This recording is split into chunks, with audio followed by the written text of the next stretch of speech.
को बंद नहीं कर सकते क्योंकि इतना नैतिक ताकत उनके अंदर नहीं है, लेकिन उसको इतना कठिन बना दें, जटिल बना दें कि गांव का व्यक्ति जाके नरेगा का काम नहीं ले सकता। शिक्षा का अधिकार, खाद्य सुरक्षा का अधिकार, सूचना का अधिकार, इन लोगों ने क्या किया? नोटबंदी, जीएसटी और जो फौज में नौकरी करते थे उनको सिर्फ 4 साल की नौकरी कर कर अग्निवीर बनाकर वापस भेज रहे हैं। हर तरह प्रहार कर रहे हैं। किसानों के खिलाफ 3 काले कानून बना दिए। इनको कोई चिंता नहीं है, इनको मालूम है अंत में चुनाव आएगा, धर्म की बात करो, मंदिर मस्जिद की बात करो, वोट चोरी करो, सत्ता में आ जाओ। तो ये हमारे पुरखा माना नाम कमाए रही से वो नाम ला मिटाए के काम भारतीय जनता पार्टी वाला मन करत। ये मतलब कोई चिंता नहीं है, काबर तुहर वोट से वो मन सरकार जीते नहीं है जी, चोरी को वोट से चुनाव जीते हैं। हम तो वोट चोर गद्दी छोड़ के नारा लगाते हैं। गांव गांव का नारा लगाओ थे, बिजली चोर नारा लगा, बिजली चोर, यूरिया चोर, डीएपी चोर, ऐसे नारा लगाओ थे। अब तो मकान चोरी तक करे दल्ले बहुत। नमस्कार, जोहार छत्तीसगढ़, मैं दीप और आप देख रहे हैं द न्यूज 9। वोट चोर गद्दी छोड़, यह नारा अभी कुछ दिनों से भारत में पूरा प्रचलित हो रहा है। कुछ दिनों पहले इलेक्शन कमीशन पर आरोप लगाते हुए बताया कि एसआईआर के जरिए किस प्रकार इलेक्शन कमीशन वोट की चोरी कर रही है। ऐसा राहुल गांधी ने प्रेस कॉन्फ्रेंस करते हुए बताया कि इस माध्यम से लगभग जो जिंदा व्यक्ति है उनके वोट काट दिए गए हैं और जो मृत व्यक्ति है उनके वोट जुड़े हुए हैं। और कई घरों में तो ऐसा भी बताया जा रहा है कि लगभग 400-500 लोग हैं वो जो रह रहे हैं। तो क्या ये सब मुनासिब है कि एक घर में बहुत सारे लोग रह सकते हैं, इतने सारे लोग रह सकते हैं? ये सारे आरोप राहुल गांधी ने लगाया है। और इसके बाद से ही ये जो अभियान है वोट चोर गद्दी छोड़ का जो है पूरे भारत में चालू हो गया है। सबसे पहले ये जो अभियान है बिहार से चालू किया गया था। बिहार में लगभग इस यात्रा में तेजस्वी यादव और अखिलेश यादव भी शामिल हुए थे और वहां पर बड़ी संख्या में कांग्रेसी कार्यकर्ता मिलकर पूरे बिहार में इस अभियान को बड़ा रूप दिए थे। उसके बाद से ही फिर ये अभियान पूरे भारत में चालू कर दिया गया है। इसी कड़ी में छत्तीसगढ़ में भी सबसे पहला वोट चोर गद्दी छोड़ वाला जो अभियान है रायगढ़ से शुरू किया गया था और वहां से शुरू होकर ये जो है अभियान राजनांदगांव में आ चुका है। हम यहाँ दिखाना चाहेंगे कि यहीं पर अभी थोड़ी देर पहले जो है सभा हुई है, वोट चोर गद्दी छोड़ वोट अधिकार जनसभा का जो है यहाँ पर सभा हुआ है। ये राजनांदगांव का जयस्तंभ चौक का एरिया है। यहाँ पर कांग्रेसी और कांग्रेस कार्यकर्ता बड़ी संख्या में आए थे। यहाँ पर जो है कांग्रेस के बड़े नेता जो है सचिन पायलट जो है वो आए थे और सभा को संबोधित किया। उन्होंने आते ही सबसे पहले राज इंपीरियल के पास से बाइक रैली निकालते हुए यहाँ तक जो जयस्तंभ चौक तक उन्होंने रैली लाई है और इस रैली को यहाँ पर सभा में उन्होंने बदला है। उन्होंने रास्ते में बीच में गुरुद्वारा चौक में जाकर गुरुद्वारा में मत्था टेका और वहां से फिर आगे बढ़ते हुए यहाँ जयस्तंभ चौक में आकर एक सभा को संबोधित किया। इस सभा में लगभग छत्तीसगढ़ के कांग्रेस के बड़े बड़े नेता शामिल थे, जिसमें पूर्व मुख्यमंत्री भूपेश बघेल, टीएस सिंहदेव और ऐसे ही बहुत सारे जो नेता है वो शामिल हुए थे। और यहाँ पर लोकल के जो नेता है चारों यानी जिले के 4 विधायक जो कांग्रेस पार्टी के हैं, डोंगरगांव, डोंगरगढ़, खुज्जी, लगभग सभी विधायक यहाँ पर आए थे और उन्होंने इस धरना प्रदर्शन में शामिल होते हुए अपना विरोध जताया है। और हम आपको ये भी बता दें कि जो नगर कार्यकारिणी है जो कांग्रेस की, उन्होंने भी इस अभियान में बढ़ चढ़ के हिस्सा लिया है, जिसमें हम आपको सुनाएंगे कि कुलबीर छाबड़ा का क्या कहना है। हमारी जो बातें हुई है डोंगरगढ़ विधायक हर्षिता स्वामी बघेल, उनकी भी बातों को हम आपको सुनाएंगे। आप इस अभियान को देखिए और आप इसमें क्या सच्चाई है और क्या नहीं है इसका अंदाजा आप खुद लगाइए, क्योंकि इस अभियान का जो है विरोध बीजेपी पार्टी कर रही है और बीजेपी का कहना यह है कि जो कांग्रेस है वो जबरदस्ती इस प्रकार के मुद्दे बनाकर उनको घेरने की कोशिश कर रही है, जबकि ऐसा कोई मामला होता ही नहीं है। उनका कहना है कि जो इलेक्शन कमीशन है वो जो है भारत का इलेक्शन कमीशन जो स्वतंत्र रूप से काम करता है। तो क्या है आने वाले समय में तो ये साबित होगा और ये जो दोनों पार्टी की जो बातें हैं आमने सामने है इस मुद्दे को लेकर, वह भी आने वाले समय में देखना है कि क्या रिजल्ट निकल कर आता है। वोट चोर गद्दी छोड़ अभियान जो है पूरे भारत में चल रहा है, बिहार से चालू हुआ है। हम यहाँ पे अभी हमारे जो डोंगरगढ़ विधायक है जो राजनांदगांव में कार्यक्रम में शामिल हुए थे, उनसे जानना चाहेंगे कि आप यहाँ पर आए थे इस अभियान के लिए, तो बताइए यहाँ पर आप लोग का जो अभियान है कितना सक्सेसफुल रहा? आज का अभियान बहुत ही बढ़िया हुआ, क्योंकि ये जो वोट चोर गद्दी छोड़ के जो अभियान चल रहा है पूरे देश में और हमारे छत्तीसगढ़ में भी, तो आज हमारे राजनांदगांव में हमारे प्रभारी आदरणीय सचिन पायलट जी के यहाँ पे स्वागत उत्सव के साथ में और रैली के साथ में आप देख सकते हैं राज इनसे बाइक रैली भी हुआ। उसके बाद मिनी माता जी के मूर्ति पे माल्यार्पण किया गया, उसके बाद गुरुद्वारा में मत्था टेका गया, वहां से पद यात्रा चालू, लाखों की संख्या में यहाँ पे जनता यहाँ पे शामिल हुए, कार्यकर्ता शामिल हुए और आम जन का आह्वान, मतलब ये साफ स्पष्ट नजर आ रहा था कि आज यहाँ पे जनता जागरूक हो चुकी है और जनता को पता चल चुका है कि आज जो सरकार बैठी है वो वोट चोरी करके और बैठी हुई है और यहाँ पे भ्रष्टाचार का एक खेल खेल रही है। मैडम, ये जो अभियान है बिहार से चालू होकर लगभग छत्तीसगढ़ तक आ चुका है, लेकिन भाजपा का कहना है कि कांग्रेस के पास कोई काम नहीं है और कोई मुद्दा नहीं है, तो वो ये सारे ये चीज तो हम लोग को कहना चाहिए कि वो 2 साल के सरकार में उनके पास कोई योजना नहीं है जिसमें जनता खुश हो सके।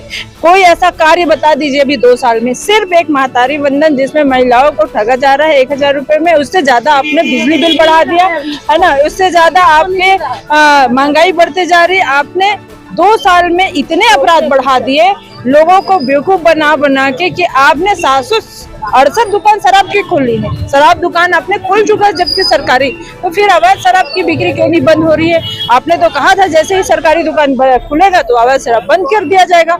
आज की स्थिति में शराबबंदी होनी चाहिए, जबकि इस बात में बिल्कुल वो संतुष्ट नहीं है। आज जो सरकार बैठी है वो एकदम लचर है और कानून व्यवस्था लचर है, क्योंकि वो लोग सरकार चला नहीं पा रहे हैं। और जब ये बात सामने आई खुल की, आदरणीय राहुल गांधी जी जब कहने लगे कि आज जो सरकार बैठी है, आदरणीय मोदी जी जो बैठे हुए हैं सिर्फ और सिर्फ वोट चोरी करके बैठे हैं, उसका तो उन्होंने सिर्फ बोला नहीं, उन्होंने चिट्ठा खोल के दिखा दिया कि आज वोट चोरी हुई है। आपको बताना चाहूंगी विधानसभा चुनाव के समय बहुत से मतदाताओं का नाम कट गया और उसके बाद नए जो लोग जुड़े हैं उन लोग वोट दिए, जो बहुत सारे लोग कटे उसके बाद भी लाखों की संख्या में यहाँ पे वोट हुआ, उनका नाम तो जुड़ा ही नहीं था। फिर कैसे बाहर की चोरी करके यहाँ पे वोट किया गया? लोकसभा चुनाव के रिजल्ट आप देख सकते हैं, जहाँ पे कोई संभव ही नहीं था कि आदरणीय भूपेश बघेल जी यहाँ से हार जाए। इतनी अच्छी स्थिति के बावजूद जहाँ पे भी जाते हैं आदरणीय भूपेश बघेल जी, पूरा जन सैलाब उमड़ पड़ता है, उसके बाद भी यहाँ से हार जाना एक सबसे बड़ा प्रमाण है कि यहाँ वोट चोरी हुई है। मैडम, आपने हलफनामा नहीं दिया अभी तक चुनाव आयोग को, उनके कहने के बाद भी? चुनाव आयोग अभी तक के आपको बता दीजिए, चुनाव आयोग स्पष्ट होते तो हलफनामा देने की बात आती। आप स्पष्ट है क्या चुनाव आयोग? उन्होंने तो सीसीटीवी कैमरेस को भी मिटा देने की बात कही थी। उन्होंने तो ये भी कहा कि हम फिर से हम रिकॉर्डिंग या कोई ऐसा एक्शन नहीं लेंगे, जबकि उनको स्पष्ट होना चाहिए कि वो भारतीय जनता के साथ, लोकतंत्र के साथ कोई खिलवाड़ ना हो, इसलिए वो सीसीटीवी कैमरे को भी दिखाना चाहिए। पर ऐसा हुआ क्या? तो फिर हम कैसे कह सकते हैं कि वो स्पष्ट है? मैडम, आज जो राहुल गांधी की पीसी थी, प्रेस कॉन्फ्रेंस थी फिर से इसी मुद्दे पर, उस पर थोड़ा सा नजर डालिए।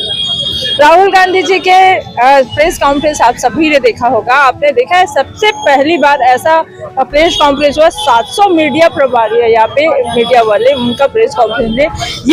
ये प्रमाण है कि वास्तव में आज मीडिया भी संतोष हो रही है कि आज पूरे देश में वोट चोरी के कारण जो माहौल बन रहा है, एक तरह से लोग सामना कर देख रहे हैं, वो स्थितियों को उन्होंने पर्दाफाश किया मीडिया के सामने। और सही बात है कि आज वोट चोरी हुई है, तभी आप लोकसभा का रिजल्ट जो है इस तरह से आया। तो ये आपने सुना अभी जो हर्षिता स्वामी बघेल जी जो है डोंगरगढ़ विधायक, उन्होंने अभी हमको बताया कि किस प्रकार से वोट चोरी हुई है और वो अभी निर्वाचन आयोग और भाजपा पर जो है वो आरोप लगा रही है। देख सकते हैं आप किस प्रकार उन्होंने वोट चोरी के बारे में कहा है। जैसे कि आप सभी जानते हैं, राजनांदगांव को संस्कार धानी के नाम से जाना जाता है और यहाँ पर हमेशा से सभी धर्म के लोग मिलजुल कर रहते हैं। सचिन पायलट ने भी इसका एक उदाहरण पेश किया। सबसे पहले उन्होंने गुरुद्वारे में मत्था टेका और इस बीच जब वो कार्यक्रम में भाषण दे रहे थे तब उनके भाषण के दौरान अजान की आवाज आई, तो वो थोड़े देर के लिए रुके थे जब तक अजान खत्म नहीं हो गई। खत्म हो जाने के बाद उन्होंने फिर से भाषण शुरू किया। इससे कांग्रेस का सीधा और साफ संदेश है कि आप देख सकते हैं कि वो किस प्रकार सभी धर्मों को लेकर चलना चाहती है। भारत में सभी धर्मों को संविधान के अनुरूप समान माना गया है। इसी को लेकर कांग्रेस ने मुद्दे में भी कहा, इस आंदोलन में भी कहा कि किस प्रकार जो है सामने वाली पार्टी जो है जात पात के नाम से वोट लेकर चुनाव जीत जाती है, लेकिन ये देश जो है सभी का देश है। इस अभियान के तहत कांग्रेस पार्टी ने पूरे भारत में लगभग 5 करोड़ हस्ताक्षर अभियान करवाकर राष्ट्रपति और निर्वाचन आयोग को ज्ञापन सौंपने का एक अभियान चलाया है। अब आगे जाकर देखना है कि यह अभियान कितना सक्सेसफुल होता है। आपने हमारी ये खबर देखी, हम इस खबर पर पूरी तरीके से बने हुए थे और हमने सारे नेताओं से भी बात करी। अब यहाँ पर फैसला जनता के हाथ में है और जो संवैधानिक संस्था जो है वो इसको देखेगी कि वाकई में क्या ये जो है वोट चोर गद्दी छोड़ जो है सही में ये जो है कार्य हो रहा है कि कांग्रेस द्वारा आरोप लगाया जा रहा है। मैं दीप, ऐसी ही और जानकारियों के लिए आप हमारे चैनल द न्यूज नायक के साथ बने रहे। अगर आपको हमारी खबरें अच्छी लगती है तो चैनल को सब्सक्राइब करें, साथ ही लाइक शेयर कमेंट करना ना भूलें।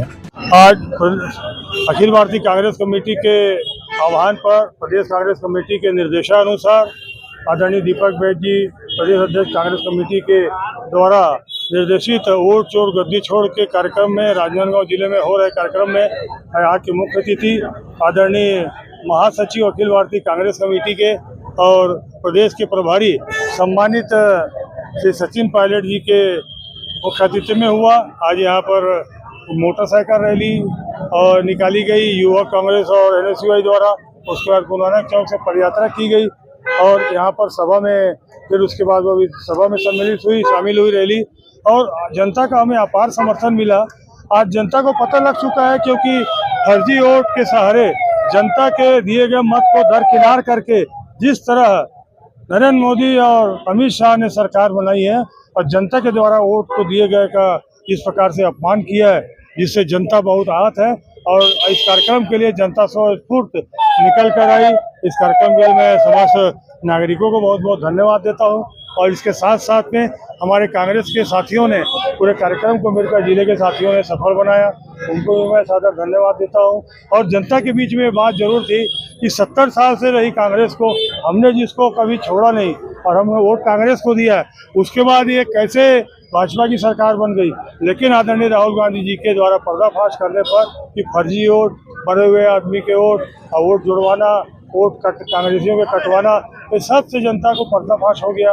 प्रमाण के द्वारा पर्दाफाश हुआ, जिसका जनता को सामने में रिजल्ट मिलते ही जनता आज केंद्र की भाजपा सरकार को निकालने के लिए, हटाने के लिए और इन सबको जेल भेजवाने के लिए रोड पर आ चुकी है कांग्रेस के साथ में। और निश्चित रूप से हम जनता के साथ मिलकर इस फर्जी सरकार को, फर्जी वोटों के सहारे बनी सरकार को उखाड़ देंगे। आज राहुल गांधी जी ने एक बार दोबारा प्रमाण दिए कैसे पोलिंग बूथ्स पर विधानसभा क्षेत्र में चुनाव के दौरान लगातार वोटर्स को डिलीट किया जा रहा है और ये षड्यंत्रपूर्ण तरीके से टेक्नोलॉजी का इस्तेमाल कर साजिशपूर्ण तरीके से लोगों के नाम काटे जा रहे हैं। और मुझे बड़ा आश्चर्य है कि निर्वाचन आयोग अभी तक चुप्पी साधे बैठा है, वो ना तो स्पष्टीकरण दे पा रहा है ना जांच बैठा रहा है। इसलिए वोट चोरी का जो एक सिलसिला है लगातार बढ़ रहा है और हम सबको देश के संविधान, देश की लोकतंत्र की रक्षा के लिए आगे आना पड़ेगा। राहुल गांधी जी और खड़गे जी ने हमें वोट चोरी रोकने का अभियान पूरे देश में चलाने का आदेश दिया है। उस सिलसिले में आज हम राजनांदगांव में हैं, पूरे छत्तीसगढ़ में, और देश का नौजवान अब जागरूक हो चुका है कि वोट चोरी बर्दाश्त नहीं होगी। हर कीमत पर अपने अधिकार का हम लोग रक्षा करेंगे। हाइड्रोजन बम लेकर आए हैं, थोड़ा इंतजार कीजिए। आज उन्होंने कुछ और आपके सामने आंकड़े दिए हैं और समझाया कैसे लगातार क्रमबद्ध तरीके से टेक्नोलॉजी का यूज कर लगातार वोटों को काटा जा रहा है। पहले वोट जोड़ने का दिखाया, वोट काटने का दिखाया। ये सब षड्यंत्र रचे जा रहे हैं। निर्वाचन आयोग चुप्पी साधे बैठा है, ये लोकतंत्र के लिए बहुत बड़ा खतरा है। 75 वर्ष के हो गए हैं, उन्होंने 75 का फार्मूला अपनाया था, क्या गद्दी छोड़ेंगे? भाई जनता सबको छुड़वा देती है, जनता जागरूक हो चुकी है। 11 साल से देश में जो हुआ हमने देखा है, और कब तक प्रधानमंत्री जी और भाजपा की सरकार कांग्रेस और पिछली सरकारों को दोष देते रहेंगे। समय आ गया कि अपना श्वेत पत्र जारी करें, अपने काम की समीक्षा करें कि सबसे पहले इस देश में जो लाचारी, भुखमरी, गरीबी, किसानों के हाल हो गए हैं, उसको सरकार को देखना पड़ेगा। छत्तीसगढ़ सरकार ने भी पिछले 2.5 साल में जनता की उम्मीदों पर पानी फेरा है।